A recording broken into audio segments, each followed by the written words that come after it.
much, and good morning. I'm very pleased to be here today. I will give you just a very quick background on Inclusion International so you have a sense of the perspective that I'm speaking about. Inclusion International is the international organization that represents people with intellectual disabilities and their families globally. We have members in about 115 countries. Here in Israel, AKIM is our member organization, and we're very proud to be here and to be working with AKIM on a number of issues, and particularly on the issues of living independently and being included in the community.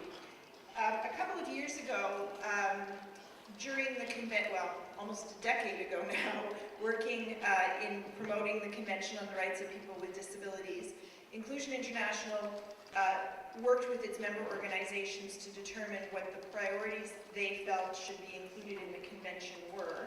Just figuring out my logistics here. We took the issues, I'm going to skip through because I don't want to use up too much time on background.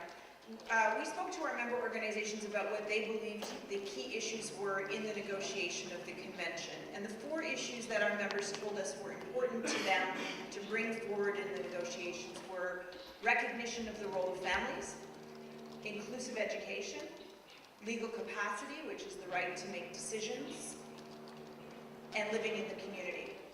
None of these things are exclusive of all of the other aspects of the convention, but for our members, these were the issues that they said were foremost important to them.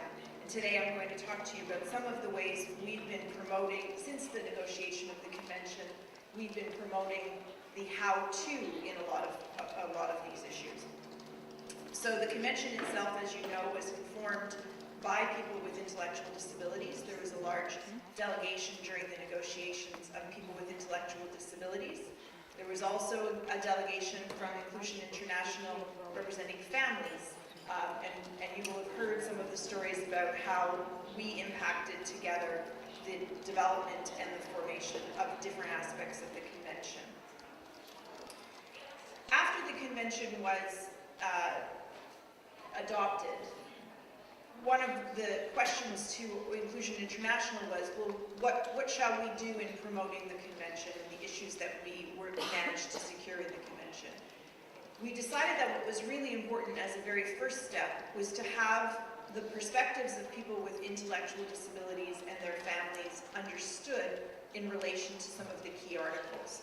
And so we began a process of having global campaigns which focused on the priority issues that our members had identified. So we had a global campaign on inclusive education in Article 24. We've had a global campaign on the right to live and be included in the community, Article 19. And we've had a global campaign on Article 12, the right to make decisions for ourselves.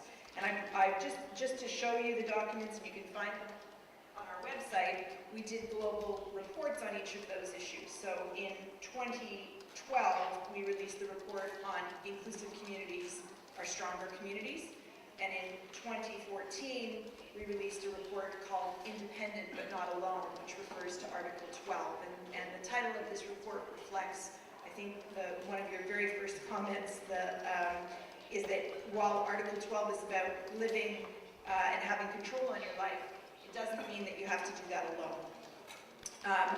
So I just want to talk to you about some of the findings of our global campaign on Article 19, the right to live and be included in the community. And I use the full title of the article because I think that what's important, and what was important during the negotiations, was that we weren't just talking about where people lived. We were talking about the notion of inclusion. And I think that it's particularly important for that message to be heard as Israel is going through a process of deinstitutionalization. And I heard yesterday, very excited to hear yesterday about the commitments of the Israeli government to move people out of large residential institutions. The physical act of moving people out of institutions, however, is only one step in the process. What we've learned, and what we learned from our global campaign, is that the process of including people in the community is a much, much bigger process than the physicality of where someone lives. And so I'm just going to tell you a little bit about what we heard from our members in the global campaign. we set out to talk to members. We have, as I mentioned, we have members in about 115 countries. Many of those organizations were founded by parents.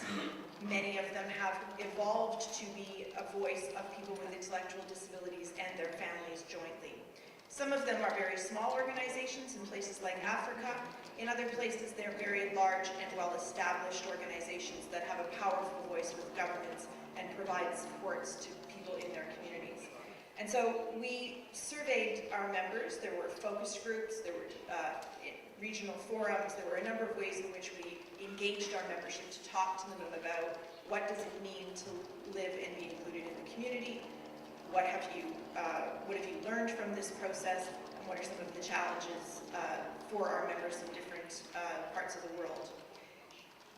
And the purpose of the campaign really was to ensure that our voices were heard in the interpretation of what Article 19 should mean. It also was to raise awareness about the exclusion and isolation that people with intellectual disabilities continue to face. And it was to identify the necessary conditions for achieving inclusion in the community. What does it take? How do we do it? And then I think a unique point was, what's the process of change? How do we get from where we are to where we want to be? And so, as you probably know, Article 19 provides a framework for looking at what living and being included in the community means. It was negotiated by and including people with intellectual disabilities and their families, and it's a tool for working with our governments. Primarily, Article 19 is about choice. It says persons with disabilities have the opportunity to choose their place of residence and where and with whom they live on an equal basis. And choice means having the opportunity and options to make decisions, understanding decision-making, empowerment, having a voice, being able to express what we want, supports to make those decisions, and sometimes choice is about innovation. It's about creating new options, new thinking. Article 19 is also about support. It specifically says that people with disabilities have access to a range of in-home, residential, and other community supports, including personal assistance necessary, etc. And that support means that people should have the right to services, that might be attending care, employment support, disability-specific services. It might mean income support and disability benefits. It might mean personal support by families, friends, and community. To the families, those supports mean planning and information services, compensation for income loss and disability costs, and respite. The third aspect of Article 19 is about inclusion, and this is where I think people often will forget what it is we're talking about in building supports. Community services and facilities for the general population are available on an equal basis. And this piece, I think, is really important and gets left out very often. It means that our generic global systems have to be inclusive. So education, employment, access to justice, healthcare, transportation. All of those things that the general population are able to access need to be available and accessible to people with intellectual disabilities if our process of including people in the community is going to work. These are just some pictures of some of the families and people who we engaged in the report.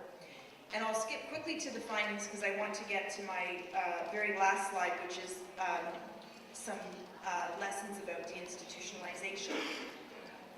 The report itself was not only about deinstitutionalization. What we heard from families and self-advocates were some very important messages for policymakers and for our family organizations. They told us that people with intellectual disabilities have no voice or control in the decisions about where and with whom they live. We probably knew that, but it was a profoundly strong message that people are not given options and they're not given a say in where they live. We also read that the vast majority of adults with intellectual disabilities live at home with their families. And this was not unique to the Global South, it was not a regional, this was consistent in what we heard from our member organizations around the world. We also heard, though, that institutions continue to be a major human rights violation, and there's evidence in some regions that the admission of children is increasing and that new forms of institutionalization are forming. We learned that the major source of support and care which adults with intellectual disabilities receive is from their families, and that families themselves receive little or no support from communities or governments in providing that support to their family members. And even when people with intellectual disabilities live in the community, they're often isolated and excluded from the community. Largely, we found that was because services continue to be delivered in a segregated and institutionalized system, and because communities fail to organize to be inclusive. And those of you who attended Steve Eidelman's presentation yesterday will have heard him refer to the term, and I always give you credit for the term, Steve, in any presentations that I do, a second-order deinstitutionalization. What we've done is move people into the community. What we haven't done is made sure that they're included in those communities. And so I think the implications of what we heard from people themselves about the living and being included in the community is several important points for policymakers and for family-based organizations who play a role in supporting people in the community. The first is that choice requires legislative and policy reform. We have to go after the issues that keep people from having an ability to have a say in their lives. We have to develop supported decision-making models. We have to find ways to support people in having their voices heard. And we have to fund both what we refer to as the supply and demand side. So very often, what we do and what governments do is they provide one kind of service, one kind of housing, one kind of option. And for people with disabilities, that means you have one choice, which is not real choice. The other issue, I think, in terms of support is that we need to be thinking about family-friendly public policy. A lot of the disability supports that get provided in most countries are focused on individuals, which is of course important. But what we don't take into account is the role that families play and how we support families to be able to play a role in supporting their family members in the community. We also need to develop supports to the individual and supports to the family generally. And then finally, as I mentioned in the earlier slide, I think it's really important that both governments and civil society organizations begin to think about those larger systems and how they may or may not be including people with intellectual disabilities, either in education, employment, health, and other sectors. And so this is my last slide, and I wanted to end on this because I think that there is an important discussion going on in Israel at the moment, and what we can learn from what we heard globally of the experience of closing institutions. There's quite a lot of information, and you are all, I'm sure, thinking and talking about these things in different circles. But from my point of view, as I listen to the experiences of our members in many countries around the world, there were several key things that I think get forgotten in the process of deinstitutionalization. The first is that the tendency is to say, let's close the institution, yes. Let's take out the people who are easiest to serve first, and then we'll deal with those who are harder and more difficult to support in the community. The result of that is that the doors never close. We always have a reason to keep the doors open, and there's always a reason to put more people back in those buildings. We need to shut them down, and we need to take the people who are hardest to serve first to prove that we can do it, and then we can make sure that those buildings never open again. The second thing that I think is really important is that the process of closing institutions and moving people into the community is not a physical act. The transition itself requires support. It requires financing, and it requires that you have multiple stakeholders involved in the process. And so for a period of time, the institutions will remain open while you are moving people into the community and finding ways to build their community. That means that there are going to be transition costs, and those costs cannot be ignored. This is not a dollar here to dollar here exercise. And I think that governments need to understand that that transition period will have resource and human costs, and that they need to invest in that process. And then finally, I think we have to be very clear that deinstitutionalization is not about moving services from a building to the community. Deinstitutionalization is about building community. It's about building supports in a person's life. It's about figuring out how that person might develop relationships in the community. And it means that the way we support people goes from being caregivers to being supporters and facilitators in the community. And that fundamental difference means changing the way that we support, changing what our organizations do in the community, basically changing the mandate of what we thought we were doing for the last 50 years.